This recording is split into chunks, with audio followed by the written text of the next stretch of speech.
As dificuldades de autocontrole emocional, o impor limites nas crianças, são temas tratados em um livro que será lançado na semana que vem em Rio do Sul. Para falar sobre o assunto, convidamos uma das autoras da obra, a Natana Tainara Schitz. Bom dia, seja muito bem-vinda. Bom dia, muito obrigada pela oportunidade de estar aqui falando sobre essa obra. Natana, o título do livro, então, é Menino Marquinho em Aprendendo o Autocontrole. O que trata esse livro?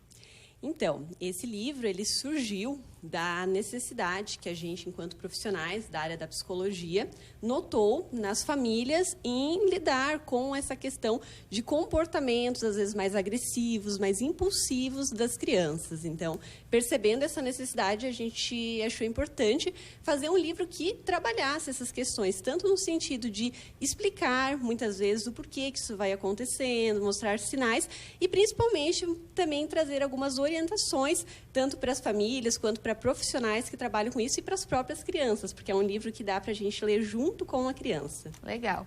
Natana, e como desenvolver, então, esse autocontrole entre as crianças? Os pais, eles podem ajudar? Com certeza, eu sempre falo que o papel da família é imprescindível nisso. E quando a gente pensa em autocontrole, é muito importante entender que existem questões iniciais que a gente precisa olhar, pensando que muitas vezes a dificuldade de se controlar emocionalmente é uma consequência de outras questões maiores que estão acontecendo na vida dessa criança. Então, é muito importante a gente entender quais são as necessidades emocionais das crianças. Basicamente, as crianças precisam de segurança, de autonomia, de limites, de empatia, de liberdade, e tudo isso ainda dentro de um equilíbrio, em doses adequadas, o que é uma tarefa já bastante complexa. E quando nós pensamos em uma criança que ela está apresentando comportamentos de impulsividade, de agressividade com muita frequência, com uma intensidade muito acentuada, é importante a gente olhar o que está causando tudo isso, o que está na base, para justamente trabalhar a raiz dos problemas que muitas vezes estão dando origem a isso.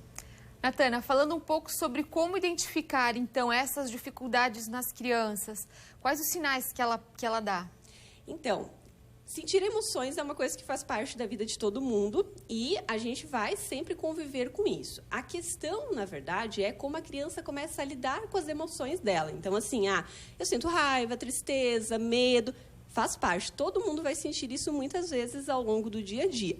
Mas a maneira que eu vou lidando com isso, muitas vezes pode ser um sinal de que algo precisa ser olhado, investigado, avaliado, justamente de uma maneira mais profunda. Então, a criança ela começa a brigar muito, fazer muitas birras, né, que é um termo muito comum que se utiliza em relação a isso. Ela começa a ser muito impulsiva, ela tem muitas dificuldades de respeitar o não, limites, de se ajustar em algumas situações sociais, respeitar regras nessas situações. Então, tudo isso são indicativos, principalmente quando acontecem de uma forma muito frequente, muito intensa, porque vez ou outra também faz parte, mas de uma maneira muito frequente, muito intensa, e começa realmente a causar prejuízos para a criança e para as pessoas que estão convivendo com a criança. Então, quando foge um pouco do normal, né?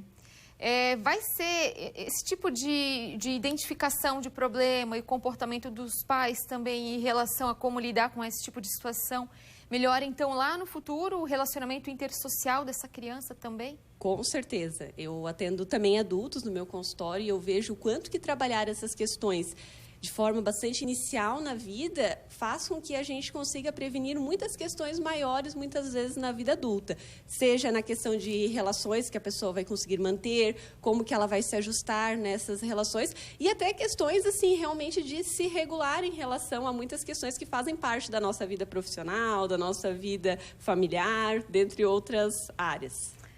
Natana, o lançamento, então, é no dia 30, semana que vem, 7h30 da noite, lá na Fundação Cultural, é isso? Isso mesmo. Vai estar eu lá nesse dia, as demais autoras, e a gente está preparando um evento bem bacana. No dia, além do lançamento, nós iremos fazer um talk falando justamente dicas para os participantes. É um evento aberto ao público, então nós vamos trazer várias dicas, várias orientações para quem participar, além de fazer sorteio tanto desse livro quanto de outros também nessa área infantil, para adolescentes também, que eu sou autora e que a gente vai ter disponível nesse dia. Outros livros também estão disponíveis no dia. Uhum. Você tem um livro para mostrar, gostaria que você mostrasse, como você disse, né, um livro que trabalha um assunto muito complexo para os pais, mas escrito de uma forma que a criança também vai entender. Então, ele tem aí uma ilustração colorida para chamar a atenção da criança também, né? Exatamente, é um livro bem atrativo. As ilustrações, inclusive, foram feitas por uma artista regional, a Denise. A gente ficou bem feliz com a participação dela nessa obra. Então, a gente cuidou de cada detalhe realmente para ser um livro bem atrativo e, consequentemente, engajar a criança, fazer sentido realmente com a vida dela. Então, a gente vai trazendo ao longo do livro a história de um menino que passa por essas dificuldades, justamente para a criança se sentir bastante engajada e, consequentemente, poder ser beneficiada com essa obra. Tá certo, Natana. Muito obrigada por ter aceito o nosso convite. A gente deseja aí sucesso, então, nesse teu evento. Muito obrigada. Obrigada.